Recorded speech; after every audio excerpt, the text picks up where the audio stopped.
بسم اللہ الرحمن الرحیم۔ السلام علیکم، میں آپ کا میزبان سمیع ابراہیم اور آپ دیکھ رہے ہیں ہمارا سوشل میڈیا۔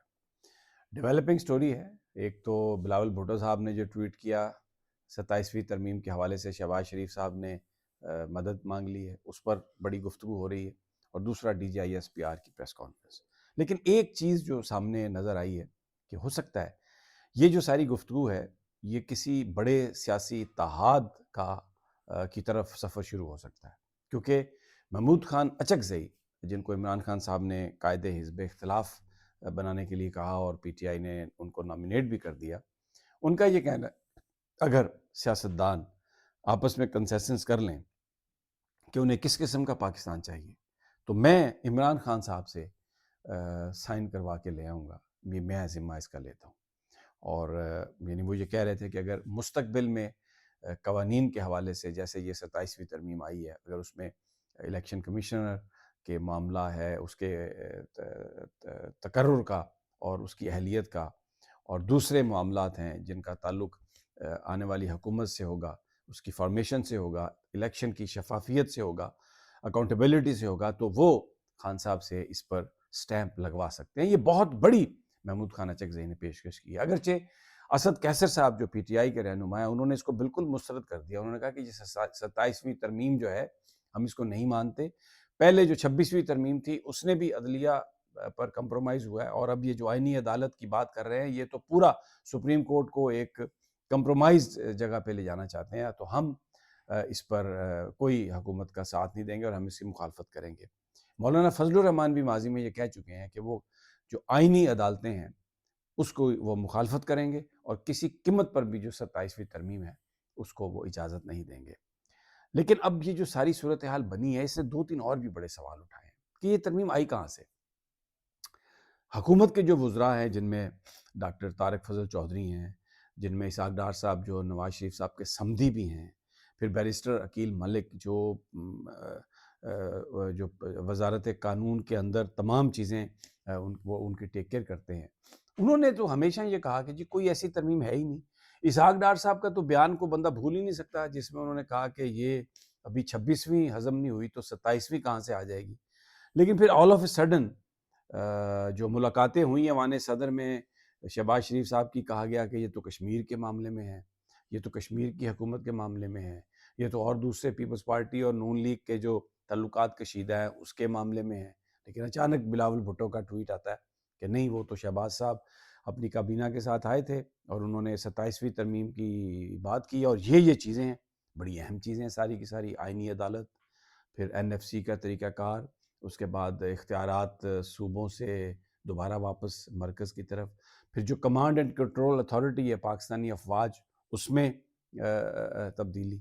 تو یہ پیپلز پارٹی تو جو 18ویں ترمیم ہے اس کو وہ سمجھتی ہے اور کہتی ہے کہ یہ ان کی ٹرافی ہے، اور یہ انہوں نے رول بیک جو 73 کے آئین میں امینڈمنٹس کر کے جو سارا معاملہ خراب ہوا تھا، تو ہم نے تو 18ویں ترمیم کے ذریعے پارلیمانی جمہوریت کو بحال کر دیا، 73 کا آئین بحال کر دیا، تو اب اس سے رول بیک کیسے ہوگا؟ یہ صوبوں سے اختیارات مرکز میں دوبارہ، اور پھر این ایف سی کا طریقہ کار، یہ تو بڑا ایک ایسی بات ہے کہ بالکل جو 18ویں ترمیم ہے وہ رول بیک ہو جائے گی۔ لیکن بہرحال اس میں اسد کیسر صاحب کا جیسے میں نے پہلے ذکر کیا، انہوں نے کہا کہ اگر پیپلز پارٹی واقعتاً سمجھتی ہے کہ وہ اس کو رول بیک نہیں ہونے دینا چاہتی اور وہ 27ویں ترمیم کے مخالف ہے، تو پی ٹی آئی ان کے ساتھ مل کر بیٹھ کر بات کر سکتی ہے اور ہم اس ترمیم کو روک سکتے ہیں۔ تو یہ محمود خان اچکزئی کی سٹیٹمنٹ، مولانا فضل الرحمان، اسد کیسر، تو یہ ایک بڑا سیاسی اتحاد بن سکتا ہے، ایک پاسبلٹی ہے۔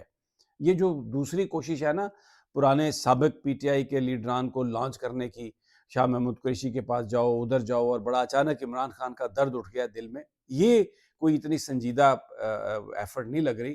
لیکن یہ جو بات ہو رہی ہے محمود خان اچکزئی، اسد کیسر، مولانا فضل الرحمان، یہ بڑی ایک ایسی بات ہے کہ جو کسی بھی ایک بڑے سیاسی اتحاد کی طرف یہ لوگ جا سکتے ہیں۔ لیکن حکومت کی کارکردگی پر پھر سوال ہے کہ کیا یہ وزراء جھوٹ بول رہے تھے یا ان کو پتہ ہی نہیں تھا؟ اگر ان کو پتہ ہی نہیں تھا تو اس کا کیا مطلب ہے فیصلے کہیں اور ہو رہے ہیں؟ یا پھر یہ تینوں کابینہ کے لوگ ہیں، تو کیا پھر شہباز شریف صاحب کو پتہ تھا نواز صاحب کو اور شاید مریم صاحبہ کو، لیکن کابینہ کو نہیں انہوں نے اعتماد میں لیا. تو کیا اپنی ہی کابینہ پر وہ اعتماد نہیں کرتے؟ کون لوگ ہیں یہ؟ کس طرح یہ سارا چلا؟ بڑے سوالات ہیں. اور لیکن یہ بات بھی ہو رہی ہے کہ شاید بلاول بھٹو نے جو ٹویٹ کیا ہے وہ عوامی جذبات کو دیکھنا چاہتے ہوں، ایک پلس لینا چاہتے ہوں کہ لوگ کیا کہیں گے.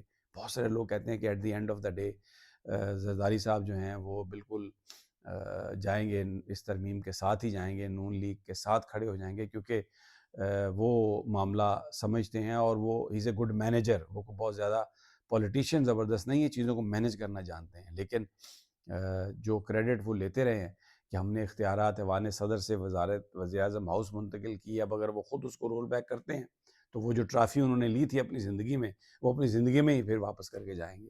یہ بات بھی ہو رہی ہے. دوسری جو اہم خبر ہے وہ D G I S P R کی پریس کانفرنس. بہت اہم پریس کانفرنس. اس میں انہوں نے جو بڑی ایک بات بتائی ہے بھارت کی طرف سے کہ کوئی مہم جوئی ہو سکتی ہے، لیکن اور اس میں چھوٹی موٹی کارروائی کر کے بھارت یہ کہے گا کہ جناب ہم جیت گئے، ہم یہ ہو گئے. لیکن انہوں نے کہا پاکستان مکمل طور پر تیار ہے. شاید پانی کی طرف سے، سمندروں کی طرف سے کچھ کوشش ہو، but we are ready to face it. یہ انہوں نے کہا. پھر انہوں نے اس بات کی بھی تردید کی کہ امریکن ڈرونز جو ہیں وہ پاکستان سے اڑ رہے ہیں. انہوں نے کہا بالکل ایسا کچھ نہیں ہے، ہم اپنی زمین کو کہیں پہ بھی استعمال نہیں ہونے دیں گے. لیکن ایک بات جو انہوں نے کہی ویری انٹرسٹنگ، انہوں نے کہا کہ جو دوحہ میں مذاکرات ہوئے تھے امریکہ اور طالبان کے بیچ، اس میں یہ طے ہوا تھا کہ لوئی جرگہ طالبان بلائیں گے اور اس کے بعد ایک انکلوسیو گورنمنٹ، یعنی ایک نیشنل گورنمنٹ بنے گی، قومی حکومت ہوئے گی.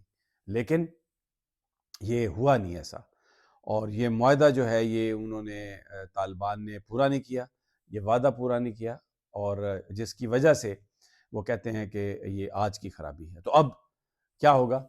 کیا اس وہ جو ان کا وعدہ ہے اس کے لیے پھر کیا کیا جائے گا؟ یہ کچھ نہیں بتایا D G I S P R نے. لیکن انہوں نے اپنی اس پریس کانفرنس میں جو وہاں پر صحافی موجود تھے ان کو بڑے کلیئر ایویڈنسز دکھائیں، جس میں وہ جو افغان فوجی جو پاکستان کی فوج نے مارے، جن کو ان کے آئی ڈی کارڈز، ان کی تصاویر، اور پھر کچھ کے ویڈیوز، اور پھر ایک بتایا جا رہا ہے کہ ایک ڈپٹی گورنر کا بیٹا بھی شامل تھا وہ جو حملہ آور ہو رہے ہیں. ایک امپورٹنٹ بات جو انہوں نے کہی کہ تیرہ میں 12,000 ایکڑ جو ہے وہ اس پر پوست کاشت کی گئی ہے. اب یہ وہ خیبر کا وہ جگہ ہے جو سہیل افریدی صاحب بھی جس سے تعلق رکھتے ہیں، اور یہ کہا D G I S P R نے کہ ہم اس کو ہر حالت میں اس کو تباہ کریں گے. لیکن ایک نئی ٹرم بھی انہوں نے اس میں بتائی ہے کہ ٹیرر اور منشیات اینڈ پالیٹکس، یہ ان کا آپس میں جو لنک ہے یہ پاکستان کے نوجوانوں کے لیے خراب ہے، اور ہم اس پر کسی کو معاف نہیں کریں گے. سہیل افریدی صاحب کے حوالے سے بڑے سوال ہوئے، لوگوں نے بڑی کوشش کی کہ ان سے کوئی وہ اسٹیٹمنٹ لیں، کوئی اس قسم کی جس سے ہیڈ لائنز بنے، لیکن ڈی جی صاحب نے بڑا اس کو کانفیڈنٹلی اس کو انہوں نے فیس کیا. انہوں نے کہا کہ میں سمجھتا ہوں میرے نزدیک وہ ایک صوبے کے چیف منسٹر ہیں، تو انہوں نے ان کی حیثیت کو ریکگنائز کیا، اور وہ جو ایک وار آف ورڈز تھی تھرو میڈیا، اس میں انہوں نے اضافہ نہیں کیا، اس کو انہوں نے کنٹین کیا، اس کو انہوں نے کنٹرول کیا. تو ویری انٹرسٹنگ، کھل کے سوال ہوئے اور کھل کے جوابات دیے. لیکن بہرحال انہوں نے جو یہ ایک کہی بات کہ قوم متحد ہے، اور اگر کسی نے ایگریشن کیا تو اس کا بھرپور طریقے سے جواب دیا جائے گا. اجازت اگلی ویڈیو تک، انشاءاللہ جلد ملاقات ہوگی. اللہ نے کے بعد.